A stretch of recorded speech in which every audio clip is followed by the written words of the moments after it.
ఒక వ్యక్తిని ఆశీర్వాద కారణంగా చేయాలనుకున్నప్పుడు, ఒక వ్యక్తిని దీవెనల్లోకి నడిపించాలనుకున్నప్పుడు వింతైన అనుభవంలోకి తీసుకెళ్తాడు. ఆ అనుభవాన్ని ఇక్కడ మనకి పరిశుద్ధాత్మ దేవుడు సూచిస్తూ ఉన్నాడు. ఏంటంటే ఖాళీ చేయటం అనే అనుభవం. ఖాళీ చేసే పనిని మొదలు పెడతాడు ఫస్ట్ దేవుడు. ఎప్పుడు వాళ్ళ పని నిరాటంకంగా సజావుగా సాగిపోయేది, కానీ ఊహించని విధంగా ఈసారి వాళ్ళ పనికి గొప్ప అడ్డుబండ ఏర్పడింది. ఏం జరిగిందో తెలియదు. బ్రేక్. దేవుని సమయం ఆసన్నమైనప్పుడు, దేవుని చిత్తము నెరవేర్చే కాలం ఆసన్నమైనప్పుడు, దేవుని సంకల్పాల్లోకి ఇక మనల్ని ప్రయాణం చేయించడానికి దేవుడు పూనుకున్నప్పుడు ఖాళీ అనుభవంలోనికి మనల్ని నడిపిస్తాడు, మన జీవితాన్ని నడిపిస్తాడు ఆయన. ఇది గుర్తుపట్టాలి. నువ్వు అంతకుముందు చేసే పనే, నీకు విస్తారంగా డబ్బు సంపాదించిన పని ఒక్కసారిగా ఖాళీ అయిపోయినట్టు అయిపోయింది. నీకు అర్థం కాదు. ఇప్పటి ముప్పటిగా పైసలు వచ్చిన ఇదేందిరా శూన్యంగా మారిపోయింది అనుకుంటావు. నువ్వు మంచి సీనియారిటీ ఉంటుంది, మంచి అనుభవం ఉంటుంది, చాలా చురుగ్గా ఉంటావు, కానీ బ్రేక్. ఏమీ ఉండదు, అంతా ఒట్టి చేతులు అన్నట్టుగా అయిపోయింది.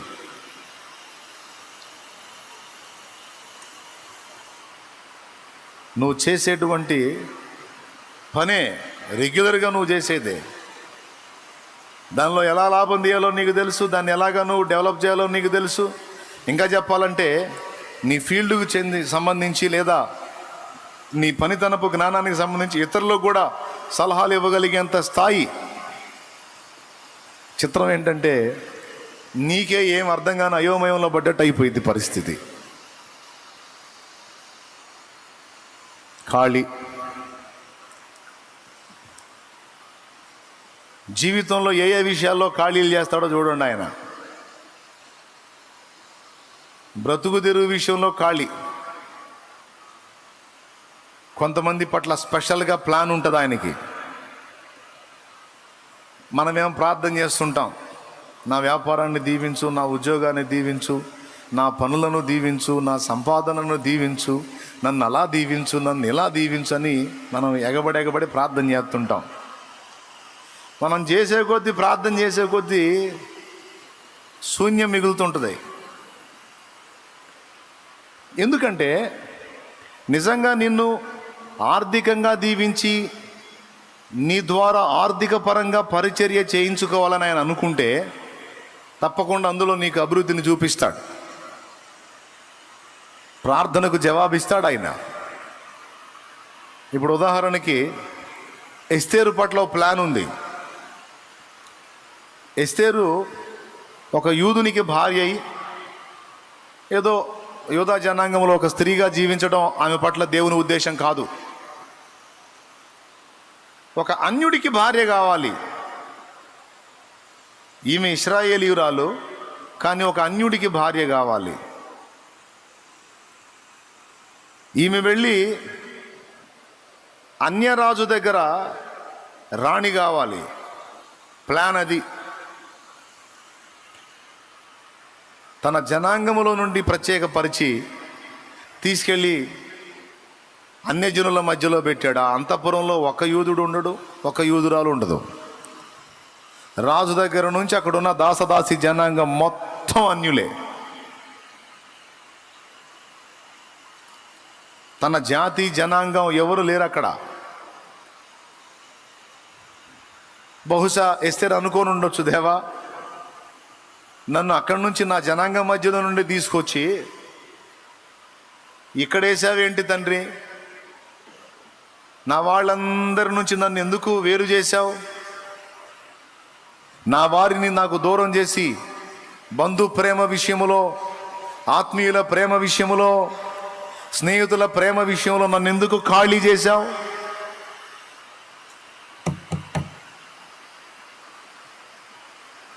ఎస్తేరు ప్రశ్న.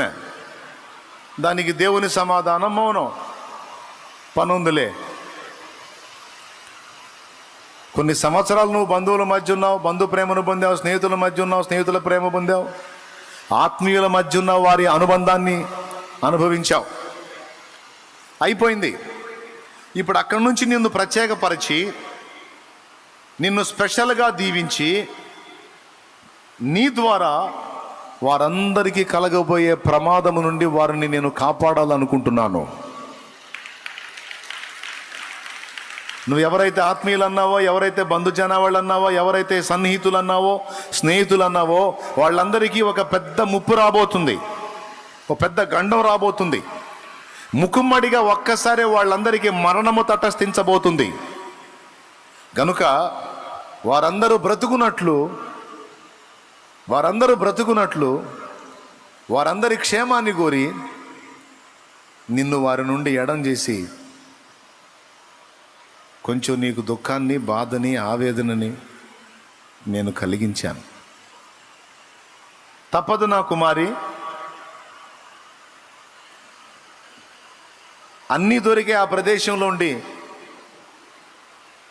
ఎవరి మైండ్ ఏంటో తెలియదు, ఎవరి బుద్ధులు ఎలా ఉంటాయో తెలియదు, పూర్తిగా కొత్త మనుషులు, కొత్త వాతావరణం, అందులో తీసుకెళ్ళి నిన్ను నేను ఉంచాను. ఎందుకు అంటే నీతో నాకు పనుంది. ఇప్పటిదాకా వారి ప్రేమను పొందావు, ఇప్పుడు నువ్వే వాళ్ళని కాపాడాలి. కాబట్టి నీ ద్వారా నాకున్న ప్రణాళిక ఇది. గనుక నేను నిన్ను ఇలాగ ప్రత్యేకించుకున్నాను. నీ ప్లేస్ ఇక్కడే.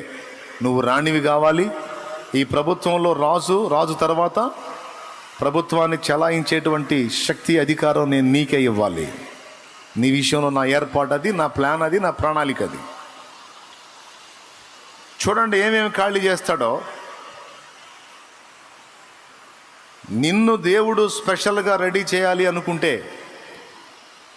నిన్ను దేనికి వాడాలనుకుంటాడో, డబ్బు పరంగా నీ నుండి దేవుడు సేవ చేయించుకోవాలనుకుంటే, ఆర్థికపరమైన ఆశీర్వాదాన్ని నీకు ఇచ్చి దానిలో నువ్వు అడిగే కొద్దీ నీకు ఇస్తూ ఉంటాడు. నీకు ఎంత కావాలి పైసలు తీసుకో, పొందుకో. ఎందుకంటే నువ్వు సమృద్ధి గలవాడవై, సమృద్ధి గలదానివై, నా బిడ్డల కొరకు, నా పరిశుద్ధుల కొరకు ఇదంతా కూడా నువ్వు వెచ్చించాలి, పరిచర్యలో నువ్వు సహకరించాలి. ఇది నీ పట్ల నాకున్న ప్లాన్. ఒక ప్రభుత్వ ఉద్యోగిగా నువ్వు ప్రయత్నం చేస్తావు అనుకో, నాకు జాబ్ రావాలి, లేదా ఫలానా హోదా రావాలి, ఫలానా మెట్టుకి ఎక్కాలి, నేను ఇది పొందాలి, నేను డాక్టర్ అవ్వాలి, నేను కలెక్టర్ అవ్వాలి, నేను ఫలానా ఆఫీసర్ అవ్వాలి, ఏదో అవ్వాలి. నువ్వు దేవుని ముందు ఉంటావు. ఓకే, ఆ ఫీల్డ్లోనికి నిన్నుంచి, అందులో నుంచి ఆయన తన సేవ చేయించుకోవాలనుకుంటే తప్పకుండా నీ ప్రార్థన వింటాడు, అందులో నువ్వు సక్సెస్ అవుతావు. ఇంకా చెప్పాలంటే ఒక మెట్టు నుంచి మరో మెట్టు నుంచి మరో మెట్టుకి టాప్ 1లోకి వెళ్ళిపోతావు. నువ్వు టాప్ 1లోకి తీసుకెళ్తాడు నిన్ను. నీ దమ్ము నువ్వు ఎంతవరకు వెళ్ళగోరితే అంతవరకు తీసుకెళ్తాడు. నువ్వు ప్రయత్నించాలే కానీ సఫలం చేసుకుంటూ పోతాడు. నీ విషయమై ఆ ప్రణాళిక ఉంటే, నిన్ను ఆ ఫీల్డ్లో అలా వాడుకోవాలనుకుంటే, యోసేపును అలా బ్లెస్ చేయాలనుకున్నాడు. యోసేపును అలాగ తీసుకెళ్ళాడు. ఐగుప్తు రాజైన ఫరో దగ్గర ఒక ముఖ్య అధికారిగా చేసి పడేశాడు. ఉద్యోగాల కోసం ప్రార్థన చేయకండి అని మన అయ్య బోల్తే మేము ప్రార్థన చేస్తాం, డైలీ చేస్తాం. కష్టపడి చదవాలి, జాబ్ సంపాదించాలి, చెప్తాం కూడా. అవసరమైతే పిల్లలకి చదవండి, జాబ్ సంపాదించండి అని. ఉన్నతమైన ప్రదేశాల్లోకి, ఉన్నతమైన ప్లేసుల్లోనికి దేవుని పిల్లలందరూ ఎక్కాలి. ఎందుకంటే ప్రభు కొరకే. ఆమేన్. చెప్పు గట్టిగా, ప్రభు కొరకే ఎక్కాలి, చదవాలి, చదువు అంతు చూడాలి. ఎందుకంటే ప్రభు కోసమే. ఓకే, మంచి వ్యాపారం ఏర్పాటు చేసావు, వర్ధిల్లాలి. ఎందుకోసం అంటే ప్రభు కోసమే వర్ధిల్లాలి.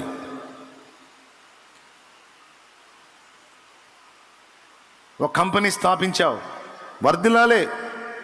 మంచి కంపెనీ అయితే, మంచి సదుద్దేశం, మంచి పని అయితే వర్ధిల్లాలి. దిక్కుమాలిన పనులు చేసే కంపెనీలు కాదు, పరిశుద్ధులకు తగిన కంపెనీలు ఏర్పాటు చేస్తే వర్ధిల్లాలి. ఎందుకంటే నీ కంపెనీలో వందలాది మందికి, వేలాది మందికి జాబ్స్ ఇచ్చి నువ్వు అనేక మందికి ఫుడ్ ఏర్పాటు చేయాలి, నువ్వు పని కల్పించాలి. నువ్వు అక్కడ నీ దగ్గర వర్క్ చేసే వాళ్ళందరికీ ఒక క్రైస్తవుడుగా నువ్వు ఒక సాక్షిగా ఉండాలి. ఎవరెవరిని ఏ ఫీల్డ్లో దేవుడు ఎలా వాడుకోవాలనుకుంటాడో ఆయన చిత్త ప్రకారం ఆయన వాడుకొనున్నట్లు అందరినీ దేవునికి అప్పచెప్తా ఉంటాం మేము ప్రార్థనలో. Praise the Lord. బాగా వినండి. ఒకవేళ నీ పట్ల ఆ విధమైన ప్రణాళిక లేకుండా నిన్ను మరో రకంగా దేవుడు వాడుకోవాలనుకుంటే, ఇక నాకు ఉద్యోగాన్ని దీవించు ప్రభువా అంటే నువ్వు అడిగే కొద్దీ ఇంక అది వెనక్కి వెళ్ళిపోతూ ఉంటుంది. నా వ్యాపారాన్ని దీవించు ప్రభువా అంటే నువ్వు అడిగే కొద్దీ వెనక్కి వెళ్ళిపోతూ ఉంటుంది. ఎందుకంటే మన అనుభవం అది. స్తోత్రం. నా పనిని దీవించు ప్రభువా అంటే అసలు దొరకకుండా మాయమైనట్టు అయిపోయింది. ఎందుకంటే ప్లాన్ వేరు, నీ మీద ప్రణాళిక వేరు, నీ ద్వారా దేవుడు జరిగించుకోవాలనుకుంటున్న పని వేరు, నువ్వు అడుగుతున్నది వేరు. కాళ్ళ ముందున్నటువంటి చూపు చూసుకొని నువ్వు అడుగుతున్నావు, భవిష్యత్తును దృష్టిలో పెట్టుకొని దేవుడు గదులుతున్నాడు.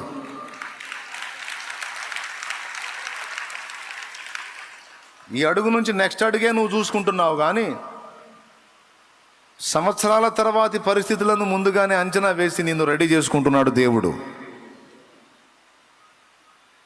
హల్లెలూయా.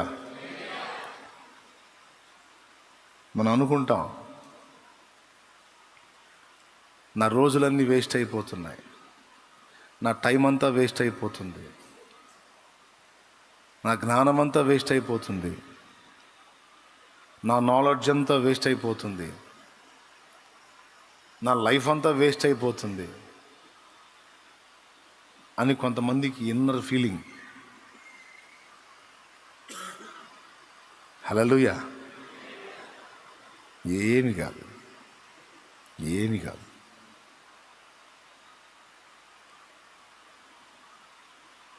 ప్రతి దానిని దేవుడు తనకు అనుకూలంగా వాడుకొనగలిగిన సమర్థుడాయన.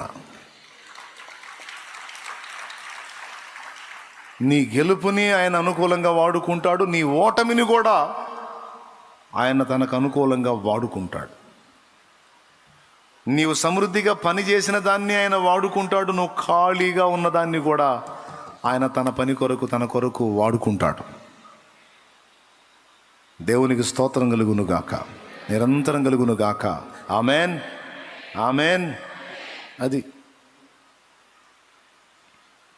సమస్తమును తనకు లోబరచుకొన జాలిన శక్తి గలవాడాయన, సమస్తమును తనకు అనుకూలంగా మార్చుకొన గలవాడాయన.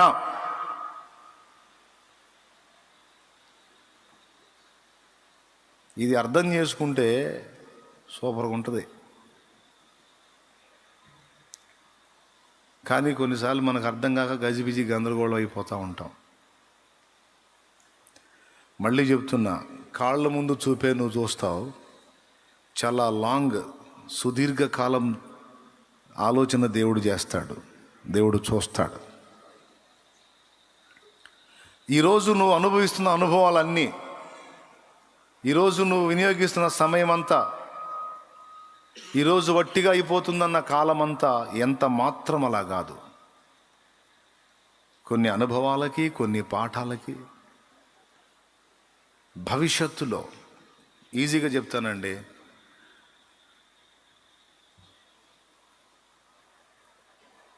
దేవుని సేవలోకి వచ్చారు కొంతమంది తమ్ముళ్ళు.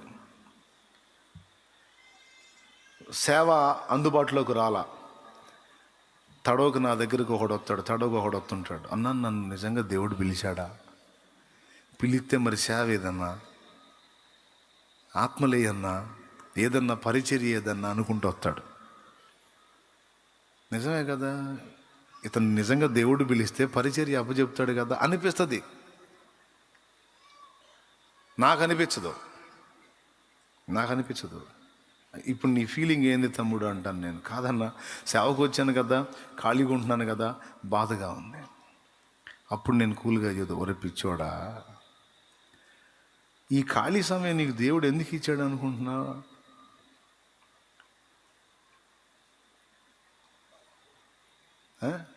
ఏంది దేవుడు నన్ను వాడుకోవట్లేదని కూర్చొని ఆలోచించడానికి కాదు వెర్రోడా. ఈ ఖాళీ సమయం నీకు ఇప్పుడు ఇచ్చాడు, కొద్ది కాలం తర్వాత ఆయన నిన్ను వాడుకోవటం మొదలు పెడతాడు. వాడుకోవటం మొదలు పెట్టాడంటే నీకు ప్రార్థనలో ఆయన కలుసుకోవడానికి, వాక్య ధ్యానానికి కూడా ఖాళీ లేకుండా పరిగెత్తాల్సి వచ్చింది.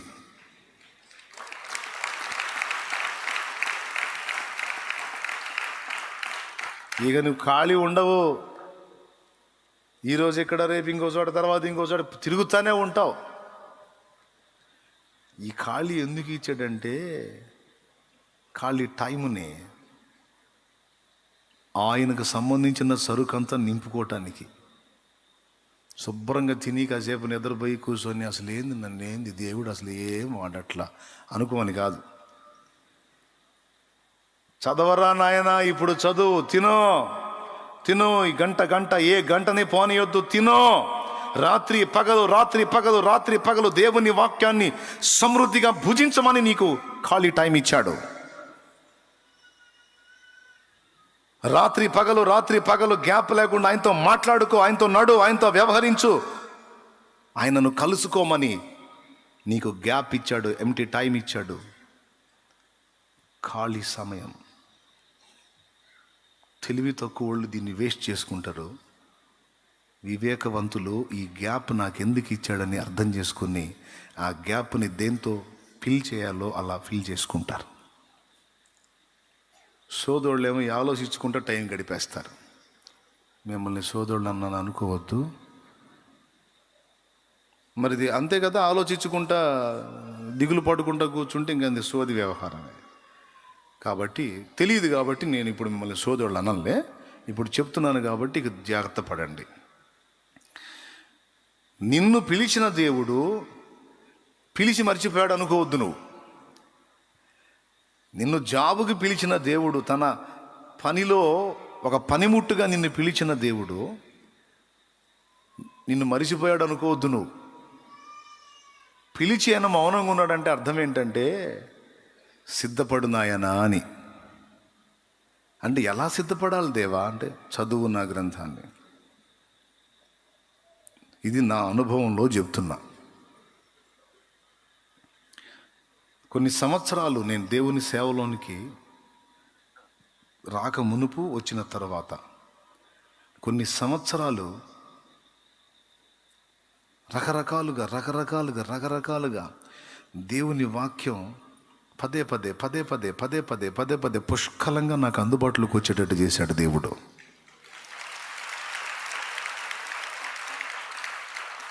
హల్లెలూయా. నాకు అర్థమైంది. ఎందుకంటే రేపటి రోజున నేను ఇక రన్నింగ్లోకి వెళ్ళి దేవుని ప్రకటించడం మొదలుపెట్టి పరిచర్య చేయటం మొదలు పెడితే ఇంత ఖాళీ నాకు రాకపోవచ్చు. కాబట్టి ఇప్పుడు నాకు దేవుడిచ్చిన ఈ అనుకూలమైన టైం అంతటిని వినియోగించుకొని నేను జాగ్రత్తగా సిద్ధపడాలని అనేక పర్యాయాలు దేవుని వాక్యాన్ని చదవటానికి నా మనసు నిలిపాను. అందులో వచ్చేటువంటి రకరకాల డౌట్స్, వాటికి సమాధానాలు ఏంటి, ఎవరన్నా అడిగితే ఏం ఆన్సర్ చేయాలి, ఫలానా డౌట్ ఉంది దానికి జవాబు ఏంటి, ఎవడైనా దాని గురించి క్వశ్చన్ చేస్తే నేనేం ఆన్సర్ చేయాలి. ఆదికాండం నుంచి ప్రకటన గ్రంథం వరకు ఎక్కడెక్కడ ఏమేమి డౌట్స్ ఉన్నాయి, వాటన్నిటికీ ప్రశ్నించిన వాటికి సమాధానం ఏం చెప్పాలి నేను. ఒకవేళ ఒక హిందూ అడిగితే హిందూకి ఎలాగ దేవుని వాక్యాన్ని అందించాలి, ఒక ముస్లిం అడిగితే ముస్లింకి ఎలా వాక్యాన్ని అందించాలి, అసలు వాళ్ళ గ్రంథాల్లో యేసును గూర్చి సువార్త చేయటానికి అనువైనవి ఏవైనా దొరుకుతాయా. పౌలు ఏథెన్స్లో తిరిగాడు, వాళ్ళ దేవతా ప్రతిమలను సంచరించి చూస్తూ తిరిగాడు. ఎందుకు తిరిగాడు తెలుసా? ఆ దేవతా ప్రతిమలను చూద్దామని కాదు, అక్కడున్న ఏథెన్స్ వాళ్ళకి సువార్త చెప్పడానికి అనుకూలంగా ఏదన్నా ఒక పాయింట్ దొరికిద్దాన్ని వెతికితే తెలియబడని దేవునికని రాయబడిన బలిపీఠం ఒకటి కనపడింది. అమ్మయ్య చాలే అనుకున్నాడు. ఇక్కడున్న వీళ్ళకి సువార్త చెప్పడానికి ఒక ఆధారం దొరికిందని దాన్ని అలాగ మైండ్లో పెట్టుకొని కూర్చున్నాడు అన్నమాట. అంటే ఏంటి, ఒక ప్రాంతానికి వెళ్ళినప్పుడు అక్కడున్న ప్రజలకి సువార్త చేయటానికి ఏం అవసరమైద్దో ఆ సరుకుని ముందే నింపి కూర్చున్నాడు. అందుకే ఆయన స్పెషల్. ఎంత చురుగ్గా ఉన్నాడో చూడండి. ముందే సిద్ధపడ్డాడు అని నేను అన్నా. నిరూపణ ఏంటంటారా? అపోస్తలుల కార్యం 17వ అధ్యాయం మీరు కానీ చూడగలిగితే,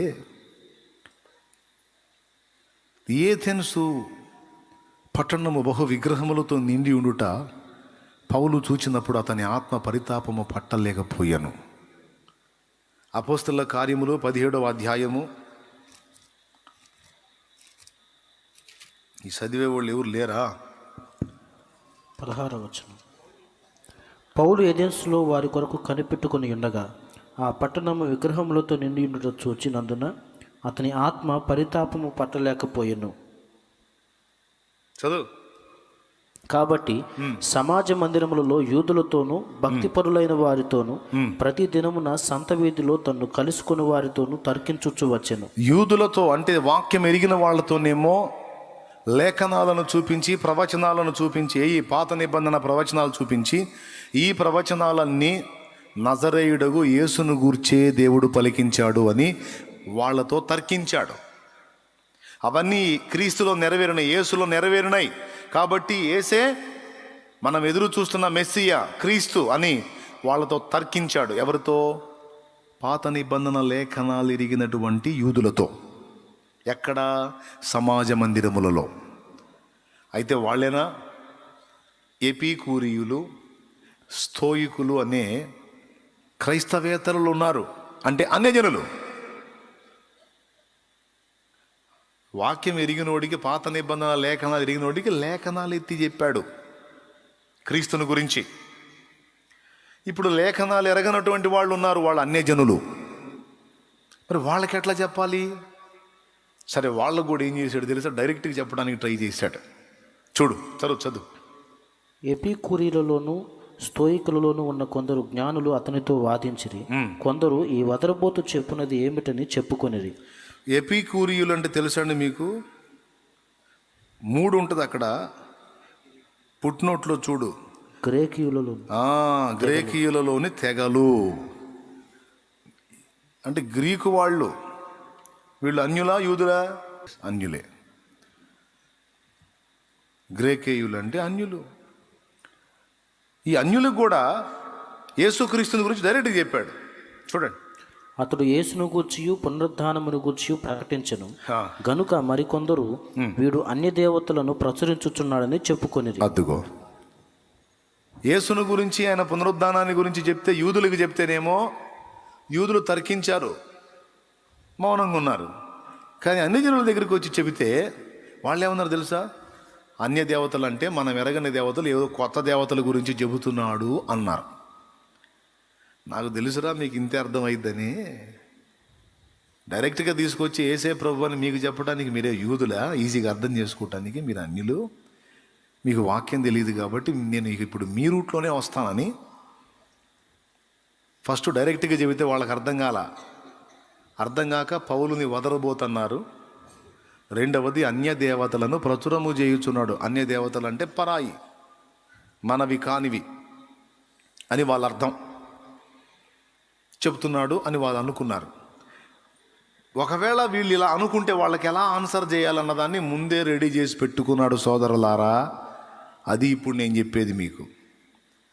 దేవుడు నీకు గ్యాప్ ఇచ్చాడు, ఖాళీ ఇచ్చాడు అంటే ఏవో వ్యర్థమైన ఆలోచనలు చేసుకుంటా టైంపాస్ చేసేమని, గడిపేమని కాదు.